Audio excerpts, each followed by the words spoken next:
আসসালামু আলাইকুম রহমতুল্লাহি ওয়া বারাকাতুহু।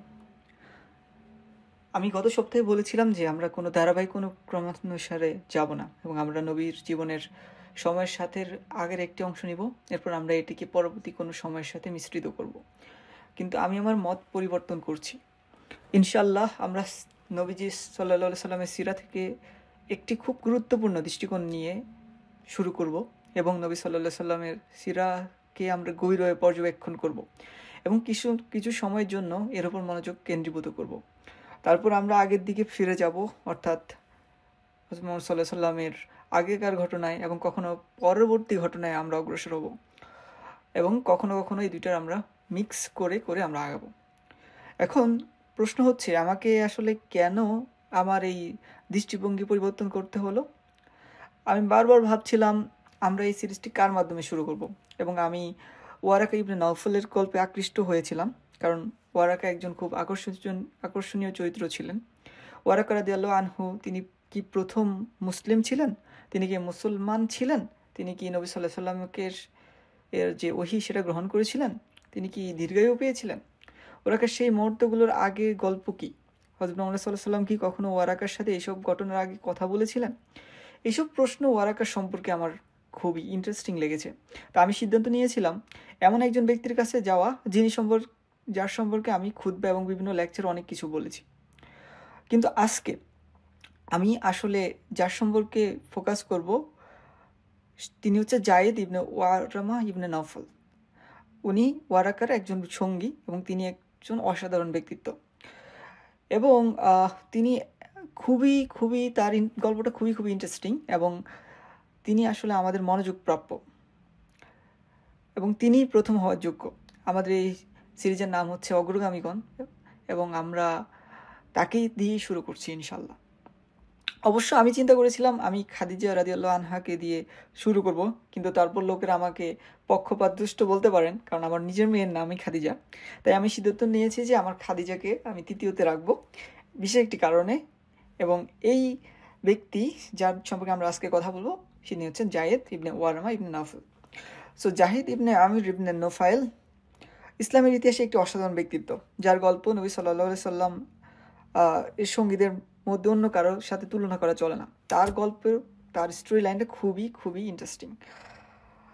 তো আমরা কথা বলছি জায়েদ ইবনে আমির ইবনে নোফাইল সম্পর্কে। তিনি সেই গোষ্ঠীর অন্তর্ভুক্ত যাদের বলা হতো হুনাফা বা হানিফিন, যা হানাফি মাযহাবের সঙ্গীরা হয়তো বিভ্রান্ত ফিল করতে পারেন এবং হয়তো তারা চিন্তা করতে পারেন ওকে প্রথম মুসলমান আসলে হানাফি মাযহাবে ছিল, কিন্তু না, এটা ভিন্ন। হ্যাঁ, তারা ছিলেন হানিফ, অর্থাৎ মনোথিস্ট, অর্থাৎ এক ঈশ্বরবাদী, যারা ইব্রাহিম আলাইহিস সালামের ধর্ম অনুসরণ করতে চেয়েছিলেন। তারা মক্কার পরিস্থিতির দিকে তাকিয়ে মূর্তি পূজা এবং বহু দেবতার পূজায় গভীরভাবে বিরক্ত ছিলেন, এবং তারা সিদ্ধান্ত নিয়েছিলেন যে এই পথে কিছু ভুল আছে। তারা বুঝতে পারেননি যে সঠিক পথ কী হবে, কিন্তু অন্তত এই চার ব্যক্তি নিজেদের মধ্যে সিদ্ধান্ত নেন যে তারা প্রচলিত মূর্তি পূজার সংস্কৃতি অনুসরণ করবেন না এবং অন্য কোনো পথ তারা খোঁজার চেষ্টা করবেন। তো তাদের মধ্যে চারজন ছিলেন। আমি এখানে দুইজনকে নিয়ে বিস্তারিত আলোচনা করব। তো চলুন শুরু করা যাক চারজনের দিকে তাকানো। তাদের মধ্যে প্রথম একজন যিনি ছিলেন তার নাম হচ্ছে ইবনে হুদাইফ। তিনি খ্রিস্টান হয়েছিলেন এবং রোমে চলে গিয়েছিলেন।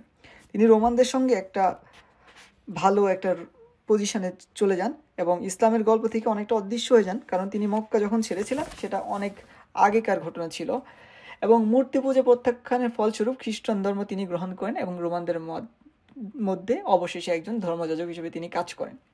তো এই গেল প্রথমজন। দ্বিতীয়জন, তার নাম ছিল উবাইদুল্লাহ ইবনে জাহশ, যার গল্পটি খুবই আকর্ষণীয়। তিনিও খ্রিস্টান হন।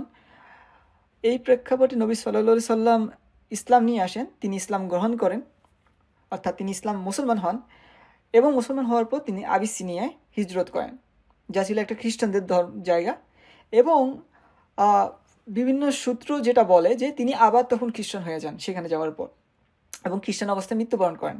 তবে এই যে ইনফরমেশন, এটাতে আসলে কিছু কনফিউশন আছে, অর্থাৎ কেউ কেউ বলছে আসলে তিনি খ্রিস্টান হয়ে মারা যান, কেউ আসলে এই ব্যাপারটাতে শিওর না। তো আমরা আসলে বলতে পারি যে তিনি আবিসিনিয়ায় মৃত্যুবরণ করেন, কিন্তু তিনি ইসলাম ত্যাগ করে খ্রিস্টান হন বা অবশেষে কিভাবে মারা যান এই ব্যাপারে আসলে আমাদের যেটা বর্ণনা, সেখানে বর্ণনায় কিছু কনফিউশন আছে।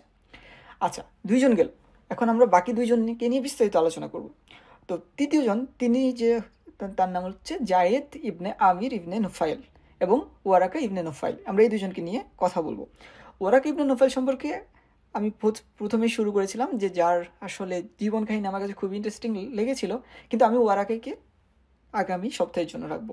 আজকে আমি ফোকাস করব হচ্ছে জায়েদ ইবনে আমির রাদিয়াল্লাহু আনহুর জীবনকে নিয়ে। তো ওরাকা ইবনে নোফাইলের জীবন নিয়ে গবেষণা করতে গিয়ে আমি অনেক কিছু শিখেছি এবং এটি নিয়ে আলোচনা করার জন্য আমি আসলে খুবই খুবই এক্সাইটেড, কিন্তু এটাকে অবশ্যই আগামী সপ্তাহের জন্য রাখতে হবে। ওরাকাও খ্রিস্টান হয়েছিলেন, তবে তিনি একটা নির্দিষ্ট ধরনের খ্রিস্টান হয়েছিলেন। তিনি একজন নেস্টোরিয়ান যাজক হয়েছিলেন, যা সেই সময়ের একটা বিশেষ খ্রিস্টান মতবাদ। আমরা ওরাকা ইবনে নোফাইলের গল্প নিয়ে যখন আলোচনা করব তখন এই ব্যাপার নিয়ে আমরা কথা বলবো। সুতরাং চারজনের হানিফদের মধ্যে তিনজন খ্রিস্টান হয়েছিলেন বা খ্রিস্টান ধর্মের কোনো একটা রূপ গ্রহণ করেছিলেন। জায়েদ ইবনে আমির ইবনে নুফাইল খ্রিস্টান বা ইহুদি ধর্মে সন্তুষ্ট ছিলেন না। ইনি হচ্ছে চতুর্থ নাম্বার, কারণ তিনি তার সময় এগুলো যেভাবে দেখেছেন তা তার বিশ্বাসের সঙ্গে মানানসই ছিল না। বরং তিনি ইব্রাহিম আলাইসাল্লামের পথ অনুসরণ করার উপর জোর দিয়েছিলেন। তিনি ইব্রাহিমের অনুসারী ছিলেন। খ্রিস্টান বা ইহুদি ধর্ম যেভাবে ছিল তাতে তিনি আশ্বাস স্থাপন করতে পারেননি। আমরা কথা বলছি নবীর নবুয়ত প্রাপ্তির আগের সময়ের। তিনি নিজেকে তখন একজন মনোথিস্ট বা এক ঈশ্বরবাদী হিসেবে দাবি করতেন এবং সমাজকে চ্যালেঞ্জ করতেন বিভিন্ন উপায়ে। এই অসাধারণ মানুষ সম্পর্কে আলোচনা করা যাক। তার সম্পর্কে পড়লে এই মানুষটির প্রতি মুগ্ধ না হয়ে থাকা কঠিন। তার ইতিহাস এতই অনন্য যে এই সিরিজে তাকে প্রথমে আলোচনা করা একদম যথার্থ। তার নাম জায়েদ ইবনে আমির ইবনে নুফাইল। জায়েদ ইবনে আমির ইবনে নুফাইল কুরাইশদের আদি গোত্রের অন্তর্ভুক্ত ছিলেন। এটি ছিল একটি উচ্চ মর্যাদার গোত্র। তিনি আমর ইবনে আল খাত্তাব রাদিয়াল্লাহু উমর ইবনে আল খাত্তাব রাদিয়াল্লাহু আনহুর প্রথম চাচাতো ভাই ছিলেন। উমর ইবনে আল খাত্তাব ইবনে নুফাইল, এভাবে তাদের পারিবারিক সম্পর্ক ছিল। আল খাত্তাব ছিলেন জায়েদের চাচা। জায়েদ ইবনে আমির ইবনে নুফাইলের দুই সন্তান ছিল। তাদের একজন হলো সাইদ ইবনে জায়েদ, যিনি 10 জন জান্নাতের সুসংবাদপ্রাপ্ত সাহাবীদের একজন, এবং অন্যজন হলেন আতিকা বিনতে জায়েদ। সো এই আতিকা কা দিয়ে, নট ক দিয়ে, ঠিক আছে, জাস্ট অ্যারাবিক স্পেলিংটা বললাম। তো নবী সাল্লাল্লাহু আলাইহি সাল্লাম জায়েদকে বড় হতে দেখেছিলেন এবং তার প্রতি মুগ্ধ ছিলেন। নবী সাল্লাল্লাহু আলাইহি সাল্লাম কখনো মূর্তি পূজা করেননি। আবু বকর রাদিয়াল্লাহু আনহু কখনো মূর্তি পূজা করেননি। তবে সেই সময় তারা সমাজে মূর্তি পূজার বিরুদ্ধে প্রকাশ্যে চ্যালেঞ্জও করেননি, কারণ নবী সাল্লাল্লাহু আলাইহি সাল্লামের কাছে তখন আল্লাহর কাছ থেকে কোনো ওহী আসেনি।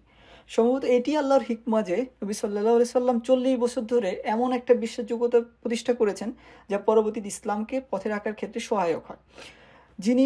যদি তিনি সে সময় প্রকাশ্যে মূর্তি পূজার বিরুদ্ধে চ্যালেঞ্জ করতেন, তবে হয়তো তিনি জায়েদের মতোই প্রতিক্রিয়ার সম্মুখীন হতেন। নবী সাল্লাল্লাহু আলাইহি সাল্লাম আল্লাহর পক্ষ থেকে তখন কোনো ওহী পাননি যে তিনি সক্রিয়ভাবে প্রকাশ্যে মূর্তি পূজার প্রত্যাখ্যান করবেন। তবে তিনি কখনো মূর্তি পূজা করতেন না এবং আবু বকর রাদিয়াল্লাহু আনহু কখনো মূর্তি পূজা করেননি। আবু বকর রাদিয়াল্লাহু আনহু বলেন, আমি যখন ছোট ছিলাম আমার ঘরে বসেছিলাম, তো তখন আমার বাবা একটা মূর্তি নিয়ে এলেন এবং আমার সামনে রেখে বললেন, একে পূজা করো এবং এর কাছে তোমার রিজিকের জন্য প্রার্থনা করো। আবু বকর বলেন, আমি মূর্তির সঙ্গে কথা বলা শুরু করলাম। আমি বললাম, তোমার নাম কি? মূর্তি আমাকে কোনো উত্তর দিল না। এরপর আমি বললাম, তুমি কি এটা এটা এটা করতে পারো? আমি মূর্তিকে কয়েকটা প্রশ্ন করলাম। আমি বললাম, এটা তো একেবারেই অর্থহীন, তুমি নিজেকে সাহায্য করতে পারো না, আমি যদি তোমাকে ফেলে দিই তুমি ভেঙে যাবে। তাই আবু বকর বললেন, আমি মূর্তি পূজা করব না। অন্যদিকে জায়েদ বললেন, মূর্তি পূজা হলো ইব্রাহিম আলাইহিস সালামের পথের প্রত্যাখ্যান। জায়েদ তার সমাজকে একটা ভিন্ন ধর্মীয় উপায়ে চ্যালেঞ্জ করেছিলেন। নবী সাল্লাল্লাহু আলাইহি সাল্লাম তাকে স্মরণ করে বলেন যে তিনি একটা সমাবেশে ছিলেন যেখানে লোকদের জন্য খাবার পরিবেশন করা হয়েছিল এবং নবী সাল্লাল্লাহু আলাইহি সাল্লাম সেই মাংস পাশ কাটিয়ে দিয়েছিলেন। যখন খাবার জায়েদের কাছে পৌঁছায় তখন জায়েদ বললেন, আমি এমন মাংস খাবো না যা তোমরা তোমাদের মূর্তির নামে জবাই করেছো। আমি শুধুমাত্র এমন খাবার খাবো যা আল্লাহর নামে জবাই করা হয়েছে। জায়েদ তার অবস্থানে খুবই দৃঢ় ছিলেন। অন্য একটা ঘটনা, জায়েদ আরও সাহসী হয়ে চ্যালেঞ্জ করেছিলেন। তিনি তাদের বলেন, এই প্রাণীটি আল্লাহর দ্বারা সরবরাহিত। সুবহানাল্লাহ, আল্লাহ এই প্রাণী সৃষ্টি করেছেন এবং তার জন্য প্রয়োজনীয় রিজিক দিয়েছেন যাতে এটা জবাইয়ের উপযুক্ত হয়। তারপর তোমরা এটা আল্লাহ ছাড়া অন্য কারো নামে জবাই করো। এটা তাদের সমালোচনা করে তিনি বলেছিলেন। তিনি আরও বলেছিলেন, তোমাদের কি হয়েছে? কিভাবে তোমরা এই মাংস পরিবেশন করো? কিভাবে তোমরা এই মাংসকে মূর্তির নামে জবাই করো? যখন আল্লাহ না থাকলে এই প্রাণী থাকতো না, না তার রিজিক থাকতো। নবী সাল্লাল্লাহু আলাইহি সাল্লাম একটা খুবই ব্যক্তিগত ঘটনা স্মরণ করেছিলেন। যা জায়েদ ইবনে হারিসা বর্ণনা করেছেন। সাহাবীদের জীবন যদি আমরা পড়ি তখন আমরা দেখতে পাই যে তখনকার আমলে অনেক জায়েদ এবং অনেক ফাতেমা ছিল, অর্থাৎ জায়েদ এবং ফাতেমা খুবই কমন নাম ছিল। মুহাম্মদ অর্থাৎ মোহাম্মদ সাল্লাল্লাহু সাল্লাম, মুহাম্মদ নামটা ছিল খুবই আলাদা, খুবই কম মানুষের নাম ছিল মুহাম্মদ। হিন্দ নামটাও অনেক সাধারণ ছিল, কিন্তু খাদিজাও ছিল অত্যন্ত অনন্য নাম। তাই মুহাম্মদ এবং খাদিজা এই দুটো নামই ইউনিক, অর্থাৎ এগুলো খুবই কম লোকের নাম ছিল। তো আমরা কথা বলছি জায়েদ ইবনে হারিসা সম্পর্কে, যার থেকে আমরা মোহাম্মদ সাল্লাল্লাহু আলাইহি সাল্লামের একটা ঘটনা বর্ণনা করছি, এবং সেই ঘটনাটা করছি কাকে নিয়ে? সেটা হচ্ছে যে আমাদের আজকের যে নায়ক জায়েদ ইবনে আমির ইবনে নোফাইল সম্পর্কে। তো জায়েদ ইবনে হারিসা বর্ণনা করেন যে নবী সাল্লাল্লাহু আলাইহি সাল্লাম একবার তানের কাছাকাছি ছিলেন। সো তান ছিল মক্কার কাছাকাছি একটা স্থান, যেখানে জায়েদ ইবনে আমিরের সঙ্গে তার সাক্ষাৎ হয়েছিল। সেই সময় নবী সাল্লাল্লাহু আলাইহি সাল্লাম তাকে একটা সমাবেশে খাবার পরিবেশন করছিলেন, তিনি লোকদের মাঝে খাবার বিতরণ করছিলেন। জায়েদ নবী সাল্লাল্লাহু আলাইহি সাল্লামের প্রতি ইতিবাচক মনোভাব পোষণ করতেন। তিনি একজন মহান যুবক হিসেবে নবী সাল্লাল্লাহু আলাইহি সাল্লামকে পছন্দ করতেন এবং তার মধ্যে মহৎ গুণাবলী দেখতেন। যখন নবী সাল্লাল্লাহু আলাইহি সাল্লাম তার কাছে খাবার নিয়ে আসেন, তখন জায়েদ তার প্রতি কোনো আক্রমণাত্মক আচরণ করেননি। জায়েদ তাকে বললেন, ও আমার ভাইয়ের ছেলে, ও আমার ভাইয়ের ছেলে, এটা থেকে খেও না, এটা আল্লাহ সুবহানাহু ওয়া তাআলার নাম ছাড়া অন্য নামে জবাই করা হয়েছে। তিনি এমনকি নবী সাল্লাল্লাহু আলাইহি সাল্লামকে উপদেশ দিচ্ছিলেন, এটা খেও না, এটা পরিবেশন করো না, এবং সে সকল কোনো কাজেও অংশগ্রহণ করো না। জায়েদ ইবনে হারিসা বলেন, সেই থেকে নবী সাল্লাল্লাহু আলাইহি সাল্লাম আর কখনো কুরাইশদের মাংস খাননি বা তা পরিবেশন করেননি। এটা ছিল জায়েদ ইবনে আমরের অবস্থান মক্কার সমাজে। তিনি নবী সাল্লাল্লাহু আলাইহি সাল্লামের তুলনায় বয়সে অনেক বড় ছিলেন। পরে জায়েদ এই চার গোষ্ঠীর থেকে আলাদা হয়ে যান, অর্থাৎ আমরা এই চারজনের গোষ্ঠী যেটা বলছি সেটা হচ্ছে সেই চারজন যারা এক ঈশ্বরবাদ অনুসরণ করত। তো জায়েদ পরবর্তী দেখা যায় সেই চারজনের মাঝেও কিন্তু আলাদা হয়ে যায়, এবং তিনি একমাত্র ব্যক্তি যিনি কখনো খ্রিস্টান হননি, যদিও তিনি কখনো সেই গোষ্ঠীর অন্তর্ভুক্ত বলে বিবেচিত হন কখনো, কারণ তাদের খ্রিস্টান ধর্মে কখনো ওহির উপর ভিত্তিক, তাদের খ্রিস্ট ধর্ম এখন তখনও আর কি, মানে আমরা সেই সময় কথা বলছি, তখনও ওহির উপর ভিত্তি করেই ছিল। ফলে তিনি তাদের সঙ্গে সম্পর্কিত ছিলেন এবং সেই গোষ্ঠীর বাকি চারজনের মতো একজন হিসেবেই গণ্য হতেন। কিন্তু জায়েদ তার অবস্থানে অটল ছিল, তিনি কখনো খ্রিস্ট ধর্ম গ্রহণ করেননি এবং তিনি এক ঈশ্বরবাদ করতেন। জায়েদ কাবার সামনে হাত তুলে বলতেন, ও আল্লাহ, আমি সাক্ষ্য দিচ্ছি যে আমি ইব্রাহিম আলাইহিস সালামের দ্বীনের উপর আছি। কল্পনা করুন, কাবার আশেপাশে মূর্তি বসানো রয়েছে, এবং আর এই মানুষটা কাবার সামনে দাঁড়িয়ে হাত তুলে দোয়া করছে, বলছে, আল্লাহ সাক্ষী থাকুন, আমি সাক্ষ্য দিচ্ছি যে আমি ইব্রাহিম আলাইহিস সালামের দ্বীনের উপর আছি। আসমা রাদিয়াল্লাহু আনহা বলেন, যখন হজের সময় আসতো তখনকার হজ ছিল অবশ্যই মূর্তি পূজার হজ। এটা ছিল একটা উৎসব যেখানে এই লোকেরা প্রচুর অর্থ উপার্জন করতো। হজ ছিল তাদের বাণিজ্য, তাদের আয়, তাদের দুর্নীতি, এটা তাদের জন্য সব কিছু ছিল। কারণ সেই সময়ে মূর্তিগুলো প্রস্তুত করা হতো, কবিতা এবং উৎসব আয়োজন করা হতো, যা হজ কেন্দ্র করে চলতো। আসমা রাদিয়াল্লাহু আনহা বলেন যে আমি একটা অদ্ভুত দৃশ্য দেখেছি। জাহেদ যখন উৎসব চলছিল কাবার কাছে যান এবং তার পিঠ কাবার উপর ঠেকিয়ে তার হাত দিয়ে তিনি জড়িয়ে ধরেন, তার পিঠ তিনি কাবার উপর রেখে বলেন যে আল্লাহর শপথ, তোমাদের মধ্যে একজনও ইব্রাহিম আলাইহিস সালামের দ্বীনের উপর নেই আমি ছাড়া। কারণ কুরাইশরা স্বীকার করতো যে এই ঘর কাবা ইব্রাহিম আলাইহিস সালামের নির্মিত। তারা বলতো যে এইটি ইব্রাহিম নির্মাণ করেছেন। তারা কাবার ভেতরে ইব্রাহিম, মরিয়ম এবং ঈসা আলাইহিস সালামের ছবি এবং মূর্তি রেখেছিলেন। তারা গর্ব করতো যে তারা ইব্রাহিম আলাইহিস সালামের বংশধর।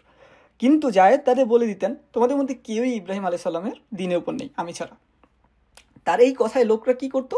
তারা তাকে পাগল মনে করতো, তারা তাকে উপেক্ষা করতো, তাকে নিয়ে ঠাট্টা করতো এবং নিজেদের পথেই চলতো। জায়েদ কোনো মূর্তি ভাঙতেন না বা তাদের প্রতি আক্রমণাত্মক হতেন না, তিনি শুধু বলতেন এটি ইব্রাহিম আলাইহিস সালামের দ্বীন না। আসমা রাদিয়াল্লাহু আনহা একটি সুন্দর ও আবেগপূর্ণ ঘটনাও বর্ণনা করেন। তিনি বলেন, জায়েদ কাবার দিকে সেজদা করতেন।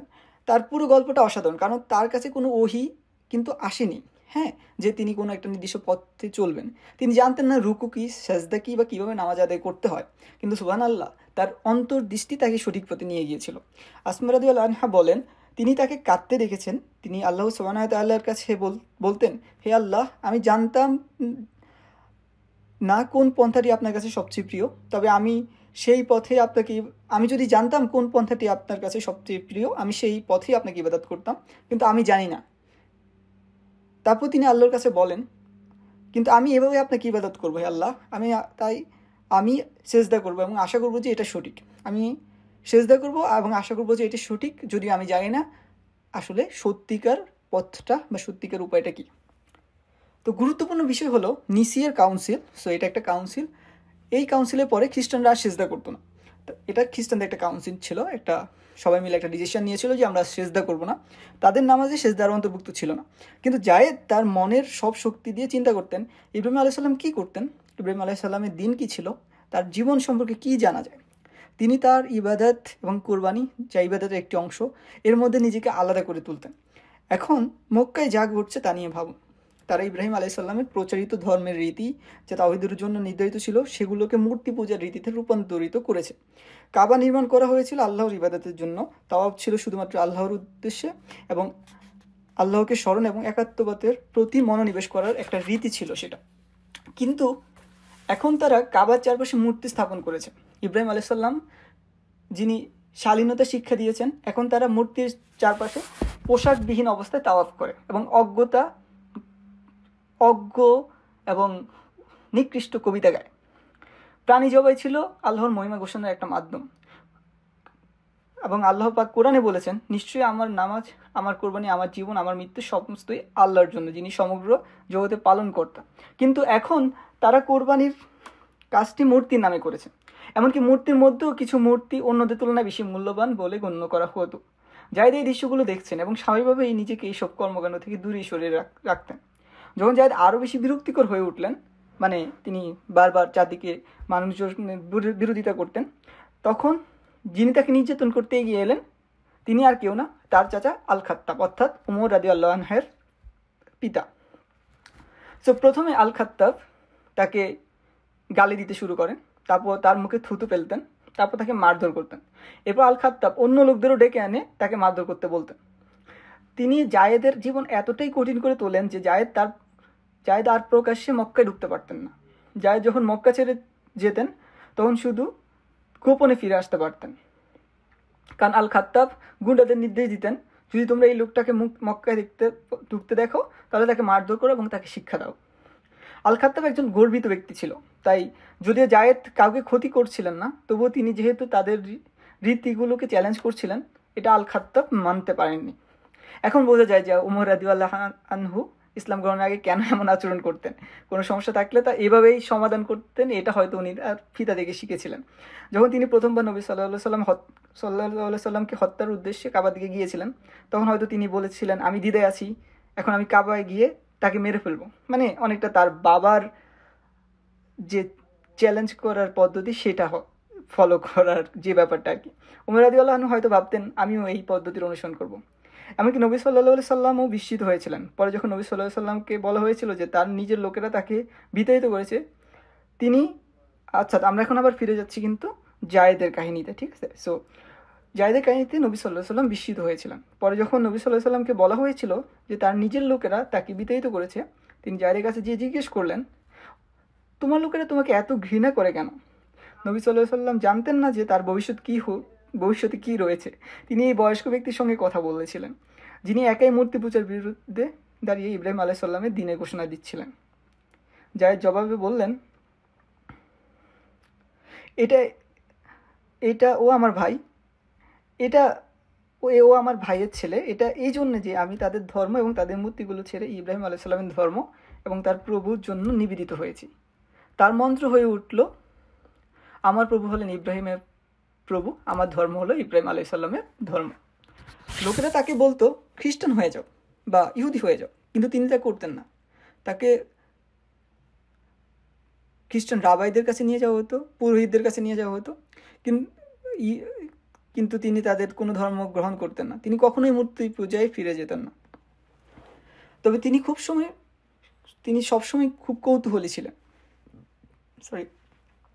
একই সঙ্গে তার ইব্রাহিম আলাইহিস সালামের প্রতি গভীর ভালোবাসা এবং সংযুক্তি ছিল। তিনি এটা তার দায়িত্ব মনে করতেন যে ইব্রাহিম আলাইহিস সালামের পথকে রক্ষা করতে হবে। যখন তাকে কোনো ইহুদির রাবাই বা খ্রিস্টান পুরোহিতের সামনে রাখা হতো, তিনি তাদের ইব্রাহিম আলাইহিস সালামের দৃষ্টিভঙ্গিতে যাচাই করতেন। তিনি যখন লোকদের সমালোচনা করতেন তা তিনি ইব্রাহিম আলাইহিস সালামের নামেই করতেন। এর কারণ হচ্ছে তখনকার লোকরা আসলে নিজেদেরকে ইব্রাহিমী হিসেবে চিন্তা করে গর্ব করতো, কিন্তু তারা ইব্রাহিম আলাইহিস সালামের ধর্ম থেকে নিজেরাই বিতাড়িত।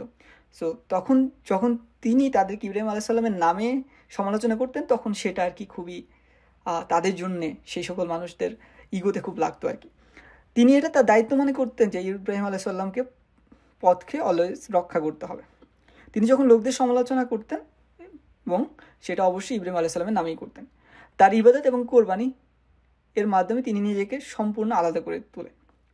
এখন জায়েদের জীবনের অত্যন্ত অনন্য একটা দিক সম্পর্কে জানা যাক।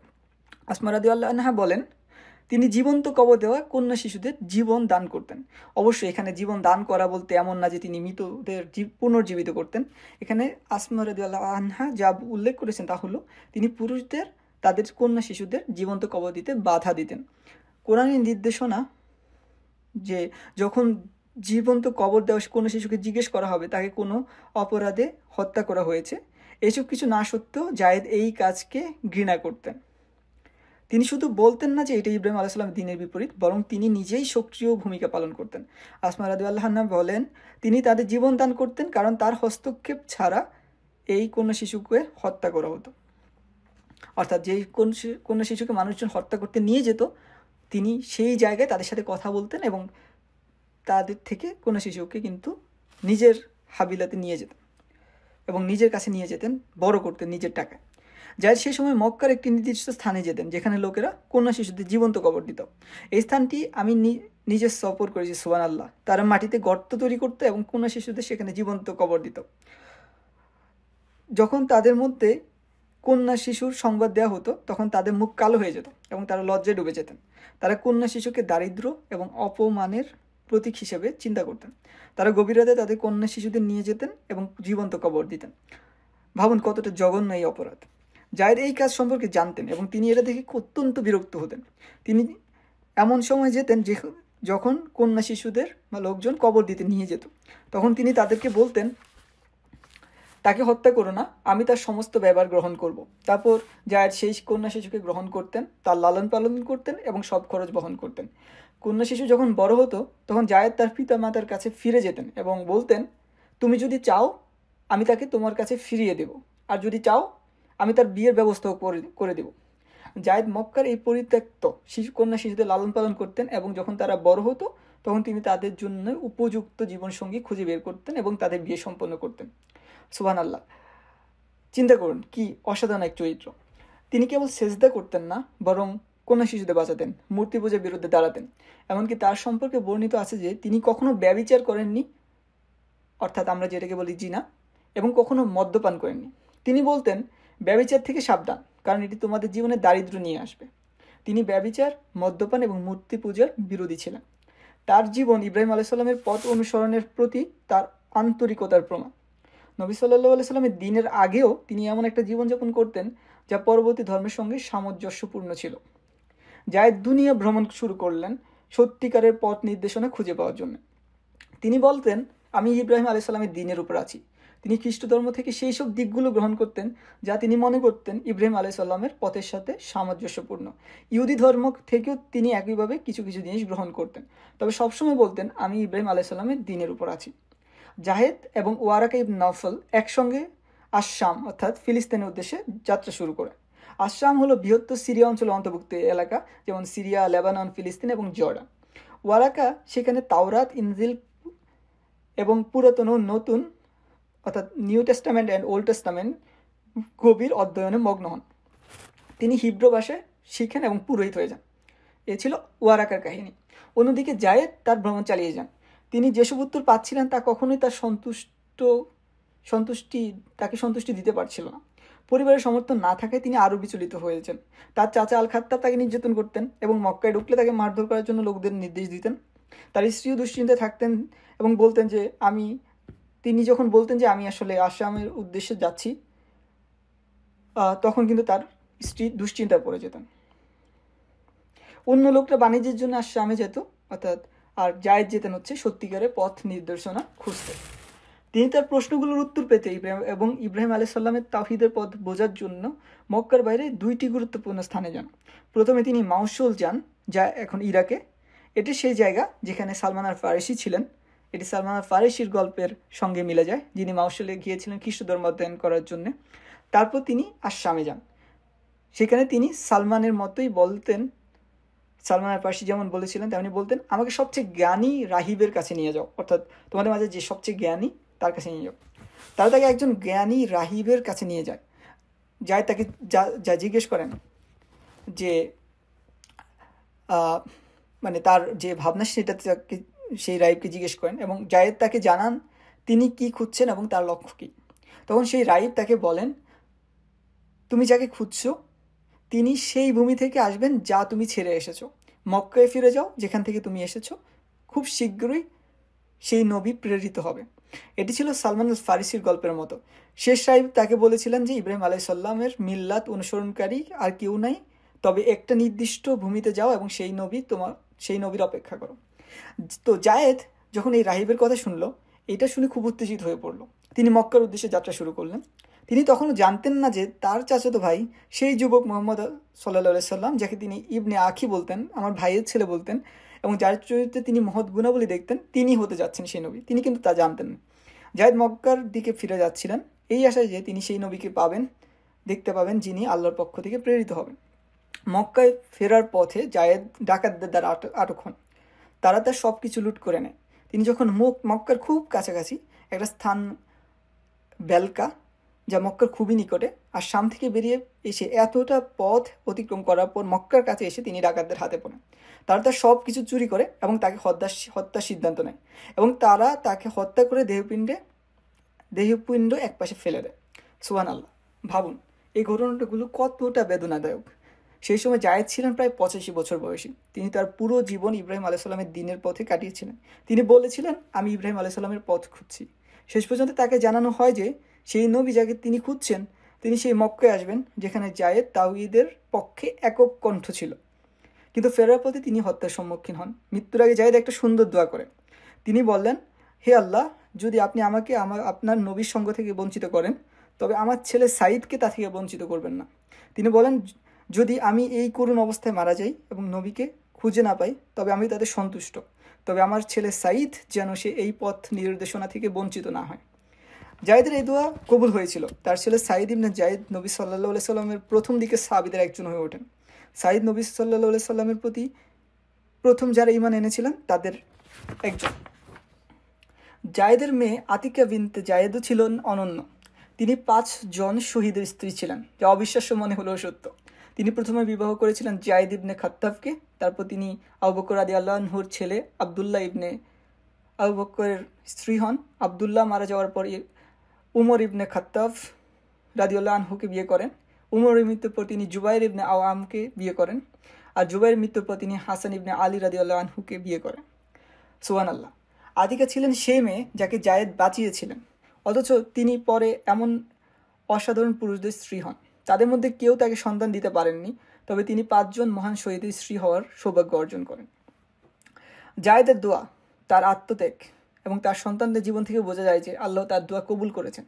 তার সন্তানরা নবী সাল্লাল্লাহু আলাইহি সাল্লামের সেবায় নিজেদের নিয়োজিত করেন। সাঈদ নবী সাল্লাল্লাহু আলাইহি সাল্লামের সেবায় নিজেদেরকে নিবেদিত করেন এবং পরে উমরের বোন ফাতিমাকে বিয়ে করেন। সুবহানাল্লাহ।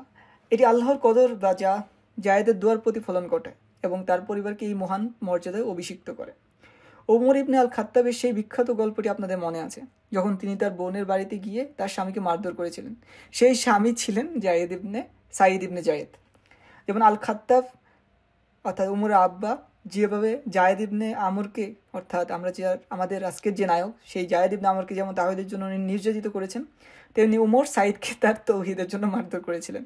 তবে সেই গল্পটি অবশ্যই উমর রাদিয়াল্লাহুর ক্ষেত্রে ভিন্নভাবে শেষ হয়। উমর রাদিয়াল্লাহু আনহু নিজেই ইসলাম পরবর্তীতে গ্রহণ করেন এবং সাঈদ ইবনে জায়েদ তার একজন অত্যন্ত ঘনিষ্ঠ বন্ধু হয়ে যায়। এখন প্রশ্ন হলো, জায়েদ ইবনে আমরের পরিণতি কী? এত মহান কাজ এবং ইব্রাহিম আলাইহিস সালামের পথে থাকার জন্য তিনি তার পুরো জীবন উৎসর্গ করলেন, তার পরিণাম কি হবে? জায়েদ নবী সাল্লাল্লাহু আলাইহি সাল্লামের নবুয়ত প্রাপ্তির প্রায় 5 বছর আগে 605 সালে মারা যান। তিনি মক্কায় ফেরার পথে ডাকাতদের হাতে নিহত হন। তার মৃত্যুর সময় নবী সাল্লাল্লাহু আলাইহি সাল্লাম নিজেও জানতেন না যে তিনি নবী হতে যাচ্ছেন। এটি অত্যন্ত সুন্দর ঘটনা বর্ণনা করা যাক। সাঈদ এবং উমর রাদিয়াল্লাহু আনহু নবী সাল্লাল্লাহু আলাইহি সাল্লামের কাছে যান এবং জায়েদের পরিণতি নিয়ে উদ্বিগ্ন ছিলেন এবং তারা তা জানতে চান যে জায়েদের কি হবে, অর্থাৎ সাইদ হচ্ছে জায়েদের ছেলে। সো সে জানতে চাচ্ছে যে আমার বাবা তাহলে পরিণতিটা কি হবে, এবং উমর জানতে চান তার চাচার আসলে কি হবে, অর্থাৎ উমরের চাচা হচ্ছে সেই জায়েদ। তো তারা নবী সাল্লাল্লাহু আলাইহি সাল্লামের কাছে যে জিজ্ঞেস করেন, ইয়া রাসূলুল্লাহ, আমার পিতাকে আপনি জানেন, আমি এই ব্যাপারে বিস্তারিত বলতে চাই না, আপনি জানেন তিনি কী ধরনের মানুষ ছিলেন, আমরা কি তার জন্য ক্ষমা প্রার্থনা করতে পারি? নবী সাল্লাল্লাহু আলাইহি সাল্লাম বলেন, তোমরা তার জন্য ক্ষমা প্রার্থনা করো। তারপর তিনি একটা আশ্চর্যজনক কথা বলেন। নবী সাল্লাল্লাহু আলাইহি সাল্লাম বলেন, আল্লাহর শপথ, আমি কিয়ামতের দিনে তাকে দেখেছি। তিনি বলেন, কিয়ামতের দিনে নবীগণ তাদের উম্মত নিয়ে সারিবদ্ধ হবেন। নবী সাল্লাল্লাহু আলাইহি সাল্লাম বলেন, কিয়ামতের দিন সাঈদ নিজে একা একটা সম্পূর্ণ উম্মত হিসাবে পুনরুত্থিত হবে। একটি বর্ণনায় বলা হয়েছে, নবী সাল্লাল্লাহু আলাইহি সাল্লাম বলেন, আমি এবং ঈসা ইবনে মারিয়ামের মাঝে তিনি থাকবেন। তখন নবী সাল্লাল্লাহু আলাইহি সাল্লাম এবং ঈসা আলাইহিস সালামের সারির মধ্যে এই এক ব্যক্তি একা দাঁড়িয়ে থাকবেন। উনি একমাত্র একজন উম্মত এবং উনি নিজেই একটা উম্মা, অর্থাৎ তিনি একাই একটা সম্পূর্ণ জাতিকে নির্দেশ করবেন। এটি ইব্রাহিম আলাইহিস সালামের সঙ্গে আসলে সম্পর্কিত। কোরআনে আল্লাহ তাআলা ইব্রাহিম আলাইহিস সালাম সম্পর্কে বলেছেন, ইব্রাহিম নিজেই একটা জাতি ছিল। ইব্রাহিম আলাইহিস সালামের জীবনও তার থেকে যে ভালো কাজের ধারাবাহিকতা সৃষ্টি হয়েছিল তা একটা জাতির সমান।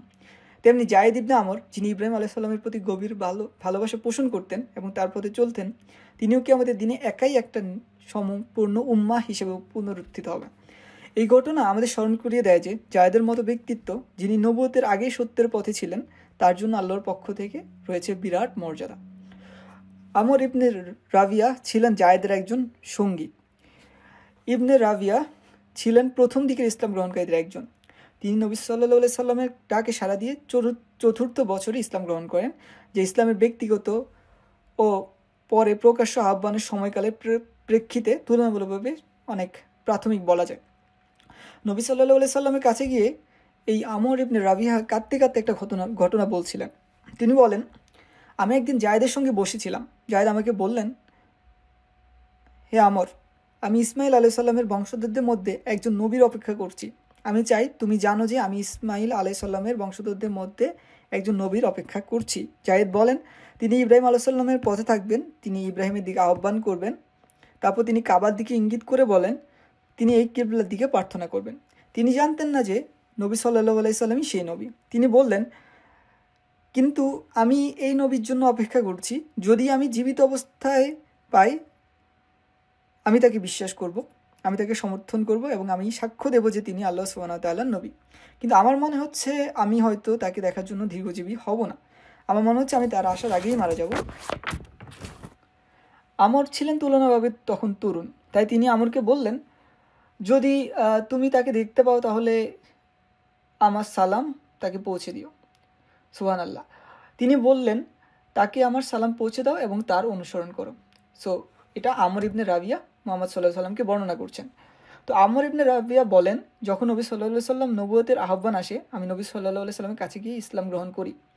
আমি তাকে আমার সালাম দেই এবং বলি, জায়েদ আমার সঙ্গে বসেছিলেন এবং তিনি বলেছেন, আমার মনে হয় না যে আমি দীর্ঘজীবী হয়ে আপনাকে দেখতে পাবো, তবে যদি তাকে দেখতে পাই আমি তাকে বিশ্বাস করব, তাকে সমর্থন করব এবং সাক্ষ্য দেব যে তিনি আল্লাহর নবী।